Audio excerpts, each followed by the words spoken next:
We're talking with Mark Wheeler, one of the originators of the sport, raced for many years. Mark, how long were you in monster trucks? Well, thanks for having me today. I started off my career like in 1979. I was right there with Bigfoot and Awesome Kong, but I had a Plymouth or a Dodge product, so I was an oddball. But yeah, I started right at the beginning. Now talk about what kind of got you into the monster truck thing. Just a big toy to play with and just kind of started adding on just like most did in the olden days? Yeah, absolutely. You know, I was a four-wheel drive nut like most monster truck guys are, and we started out with my first four-wheel drive that I got when I was in high school. You know, typical. Bigger tires, bigger motor, broken axles, bigger axles, you know, the usual. We eventually built it up to a point where it was running on 2.5-ton axles, had four-wheel steering, you know, 48-inch Terra tires. Still pretty much a toy we played with in the river. That's a big thing around here. King of the hill out at the river kind of thing, you know, and obviously we had something we could back it up with. And then one day I got a call to see if I could run over some cars with it, you know, and I would have done it for free, but the guy paid me in front of 3,000 people, and my wife rode with me, and we just had lap belts on, and, you know, real old school. I got paid to do something that I enjoyed doing. I thought, wow, this is really, really wild. How do I get in on this? And so it kind of developed from there. And, you know, that story is, as ones you've heard with Bob Chandler and so many of the originators of the sport, very similar. Just a big toy they like to play with, make the trucks bigger and better. Absolutely. And first thing you know, you're doing crushed cars and you start getting paid for it. And now we have the sport of monster trucks that we have. Tell us a bit about when you started getting into the racing aspect and putting the 66-inch tires on, really building up and really getting into the sport. Sure. You know, we started out as a hobby, and it took us a little while to get up to speed on what we were doing. You know, I wasn't a businessman by any stretch of the imagination. You know, I just happened to have a truck with big tires on it that now all of a sudden made money. So we had to find a way to do it and keep our regular jobs, but eventually it reached a point where we just had so many shows booked that we had to take that scary step and quit the secure job and go out on the road with a monster truck. And, you know, really it was pretty cool. The progression was fast. As you know, it's always a developing industry. Technology is amazing, the stuff they have nowadays. Started out early with the leaf spring trucks and 4 inches of suspension travel and hanging out the window Jim Cramer style. And, you know, and we took it all the way to where our last truck was a full tube chassis, Pablo Huffacre chassis, and, you know, rear engine, 1,500 horse, just like what you see today. And it really amazed me that I could take a truck and jump, you know, over a house basically and land and get out of it and not be broken, you know. Oh, yeah. And but I know nowadays these guys are really taking a beating in the trucks, you know, and I kind of feel for what I see.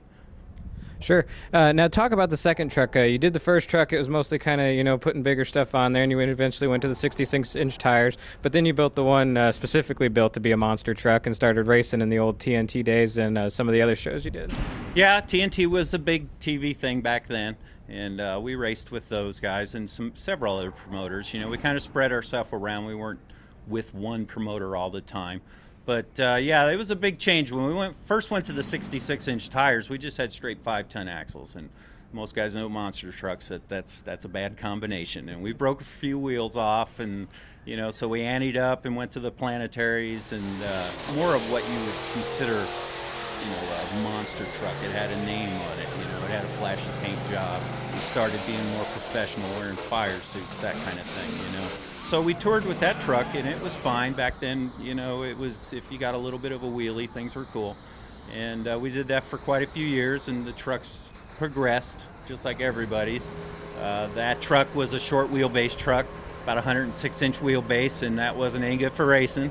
So we ended up rolling that truck over right here in Grand Island, as a matter of fact. At the time, it was a disaster, but actually, looking back on it, it was a good thing because it forced us to build a long wheelbase new truck. That way, we were right in there, ready to go with the racing. We started picking up sponsorships, was very important. You know, we just kept at it. We did 46 shows, 48 weekends a year, something like that, and a lot of traveling. Let's talk about some of the names you ran over the years. Terra Duster was the original name. Tell us a bit how you came up with that name, and then also some of the other sponsor names and things that you came across. You were one of the first to have a corporate sponsorship, and also one of the first to have one of the wrestling trucks. Yeah, that's right. Terra Duster is an interesting name. My original truck was a Plymouth Trail Duster, and it had Terra tires on it. So we were sitting around one day thinking, what are we going to call this thing? Because, it was getting to the point where it had to have a name. Corny, couldn't think of anything. Big red, big, And then I spit out Terra Duster, and everybody just kind of, well, it's not bad. Kind of sticks, So we ran with that, and the color scheme, yellow and red, was our trademark with the blue lettering. It was pretty cool. We moved on from that to, we were first truck sponsored by Hardee's, which is a restaurant chain, which was really cool because at the time people were a little hesitant on sponsoring monster trucks. It wasn't. They were thinking it was a fad and it was going to fade out. And so we had to be kind of like salesmen at the same time, which was tough, but. We got out there and had to do the business side of it and wear a nice shirt and, go sit in the corporate room and tell them what they want to hear and show them how you're going to, get them exposure and that type of stuff, which we were really good at. We had a very popular truck because it was very dependable. I mean, it hardly ever broke, which, is hard to say. I had a little kid ask me here recently that how many times did you roll over in your career? And I said one time in 20 years. And he looked at me and said, you must not be a very good driver. And I was like, well, wait a minute. You kind of got that backwards. I had it up on, its nose backwards, upside down, and I managed to drive out of it every time. So, it's kind of interesting perspective kids have sometimes, But we moved on from that. We ran with that for probably 3 or 4 years, and then Hardee's wanted, we wanted more money, and they wanted to, do something else, new sandwiches, and so it was a mutual, no big deal. We'll go our way, because we're looking to gain, and they were looking to stand still, and that's not what we wanted to do. So we ran our Terra Duster back again for a while, and then we were approached by the WWF to run one of their trucks. And the reason they approached us was because we did have the image, which was very important, showing up with clean trucks and race suits and everything, you're showing up with a package that's going to get you sponsored faster than anything. We continued on with that. We struck a deal with Bret Hitman Hart, and he fully supported the truck, and we started doing some venues in Canada as a result. He's from Calgary. And, that was cool. He came to the shows, and that was kind of a weird thing. At first, when they first approached me with this WWF talk, I really didn't see the connection at all, But I guess, after hindsight, you look at it, these are both entertainment-type industries, wrestling, monster trucks. True, we race, and all that, but in competition and freestyle. But it's still a show, a spectacle. And I think, people come to see the crash, and they enjoy it. And, it's amazing it's gone on this long. The last truck we had was a Stone Cold Steve Austin truck, and I got to tell you, that thing was bad. I mean, we had top horsepower, brand new parts, whatever we wanted. The only thing was that we tore that truck up every weekend. We blew up two $30,000 motors in 1 year.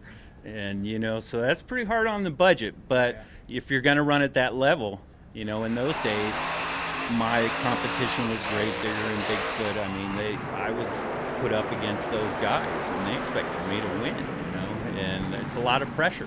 I understand how, like Dennis Anderson and Tom Mentz and those guys, it's kind of a two-edged sword that they've created for themselves. Yes, they're very popular, but look at what they have to do to satisfy their fans, and I experienced some of that. I remember many mornings waking up at 4 o'clock in the morning and feeling the holler bouncing around, and there's Stone Cold Steve Austin fans out there, taking pictures, having a good time. So, we really enjoyed it. It was a cool thing to do for a long time. Met a lot of really great people.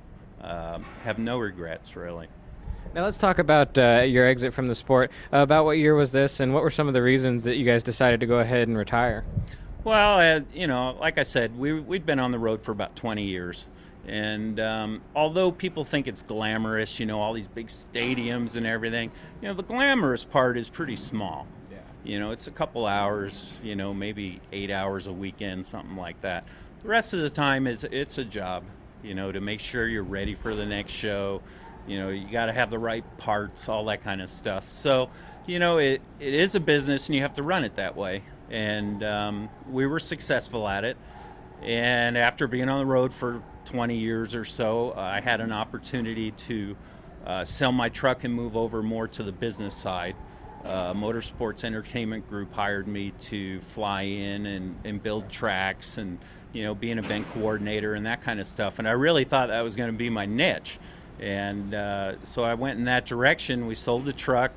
It was a fluky thing. This guy just called me out of nowhere. He was a Mopar nut. He knew my truck kind of had the rumor out that it was for sale. He asked me how much. I told him. He said fine. I was like, should have said more. But we didn't look back. We delivered the truck. We did our last show, and we went off doing this other stuff. And then MEG was bought out by, at that time, Clear Channel, and so they, all my work for them stopped. Now, I did have an opportunity to go work for Clear Channel or Live Nation, as it is now, but it involves traveling, and that's something I can't do because of my early days in the monster truck. Now let's talk a little bit more about that. It's one of the reasons why you're here this weekend and why we were lucky enough to run into you for the interview. One of the things you're doing at shows that come near your area is getting around and talking to the drivers that are out there now about safety and about, ensuring that they're taking the proper precautions. Oh, absolutely. In my day, we had the best that we had then. I wore the big neck collar. I had the helmet restraints. I wore a kidney belt, full fire suit, 5-point harness, good suspension seat. But, that was the best then. As a result of those early days, my spine really took a pounding. About 5 years after I retired from monster trucks in 1999, all of a sudden I started having back problems. Like in the past, being young and I can handle it, I didn't handle it right. And as a result, I'm totally disabled now. I have a lot of titanium in me. I've had a lot of surgeries. And, my point to come to these shows is it's difficult to convince somebody that they need to look down the road a little bit from what they're doing now. And most of the time, these young guys that are driving now, hey, I was one at one time, could conquer the world, and they don't want to listen to you because who are you to tell me? And that's one place I feel like I have a little bit of an edge because I was right exactly where they are now. And they have a benefit of better suspended trucks and better seats and Hans devices and things that we didn't have that benefit back then. So I like to come to shows that are close by because I am disabled. I can't travel very far, but I can come to shows and I take time to go around and talk to all the drivers and not preach to them, but just kind of tell them my situation and how I ended up here. And if I can help that way, well, that's cool because I've been out of the industry for a long time. I've been asked to drive many trucks. I can't do that anymore. So it was kind of weird to be out of the industry totally, but know so much about it. I thought this would be kind of a cool way, and I ran into you guys this weekend, and here we are, So nothing ventured, nothing gained. If there's a will, there's a way, right? Sure, and on that note, we can't thank you enough for taking some time to sit down with us and for all the fans out there that check out the Monster Blog and TMB TV to share your stories and, share some of this photo and video history that we've been presenting throughout the interview. Just amazing that you would do that for us, and we appreciate that, and we also appreciate what you're doing, for the drivers that come near shows near you. Yeah, I'm gonna, it's something that really started off as just an idea I had, kind of like my monster truck when way back when I put big tires on it. And at first I thought it was kind of a stupid idea, and then as I've been talking to different drivers and I'm still in contact with people that I used to race with, the Dennis Andersons, those people, and I try and tell them what's going on with me so they can avoid it. And I really didn't think I I would have any place to do this. But after talking to you guys, you gave me a little bit of a forum here. And, you know, if anybody out there is interested, they're having problems, you know, with their back or their neck or anything like that, and they really don't know what to do, you know, take my case as an example, and, you know, just get your butt to the doctor when you hurt. I know some weekends, you know, you hurt every weekend, and I can understand that. It's like being in a traffic accident every weekend. But, you know, if you're getting symptoms that aren't right and you know are not right, catch it early. And a lot of times, if it leads to a surgery, like in my case, it'll be successful. You know, I had a surgery on my neck. 2 discs had to come out because of the Jim Cramer thing hanging out the window. But I knew what it was from the agony I went through with my back, and I went straight to the doctor. They fixed it, and I'm fine. Now, if I would have done that early with my back, if I would have had somebody that could have told me that, you know, maybe I wouldn't be disabled, and maybe I would be out there chasing all these guys around, because the old Terra Duster was one bad truck, and everybody knows it. And I'm sure if they saw it again, they would probably think, oh boy, that old Wheeler guy's back again. So unfortunately, that's not something that's going to happen, though. Well, folks, that's Mark Wheeler. He's one of the originators of the sport. Terra Duster, one of the names everyone knows from way back when, and we just can't thank him enough for sitting down, sharing some history with all of the fans out there and with us, and also for giving some of the current drivers and teams in the industry something to think about as they go through their careers.